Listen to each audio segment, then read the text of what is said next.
Fire marked humanity's first great technological leap, transforming not just survival but the very architecture of thought.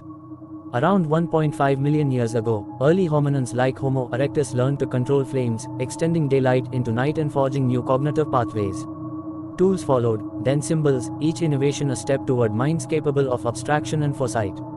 The dawn of extended cognition. Fire was more than warmth or cooked food, it was a cognitive revolution. Cooking reduced the energy needed for digestion, freeing brainpower for higher functions.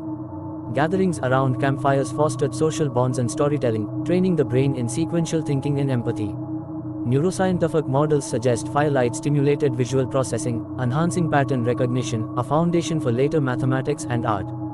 By 400,000 years ago, hearths became communal hubs, where elders passed knowledge, birthing collective memory. Stone tools evolved from simple choppers to sophisticated hand axes by 1.7 million years ago.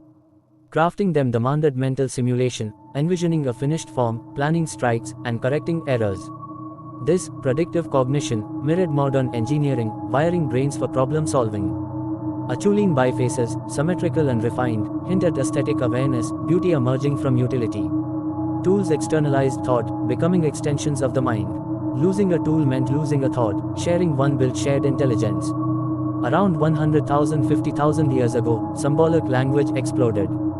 Early evidence includes engraved ochre and shell beads from Blombos Cave, South Africa. Words displaced gestures, compressing complex ideas into sounds. Grammar enabled hypotheticals, but if we hunt there, sparking planning and deception. This, cognitive Nietzsche, theory posits language as humanity's superpower, allowing cumulative culture. Knowledge no longer died with individuals, it accumulated, accelerating evolution. Bridging inner and outer worlds. Symbols were thought's liberation. By 40,000 BCE, Aurignacian culture produced Venus figurines and cave art across Europe. These weren't mere drawings but encoded narratives, hunts, spirits, fertility, compressing experience into portable meaning. In Australia, 30,000-year-old ochre art and songlines mapped landscapes symbolically, training spatial memory. Symbols fostered recursion, thoughts about thoughts, myths about myths. Religion emerged as mega-symbols, explaining death and destiny. Complex tools and symbols demanded social brains.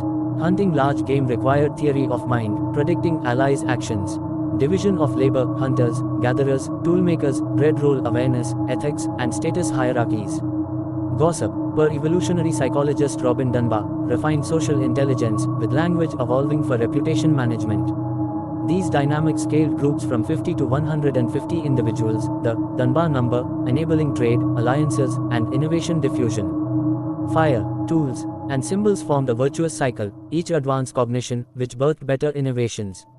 By 12,000 BCE, this culminated in the Upper Paleolithic, creative explosion, with needles, boats, and musical instruments.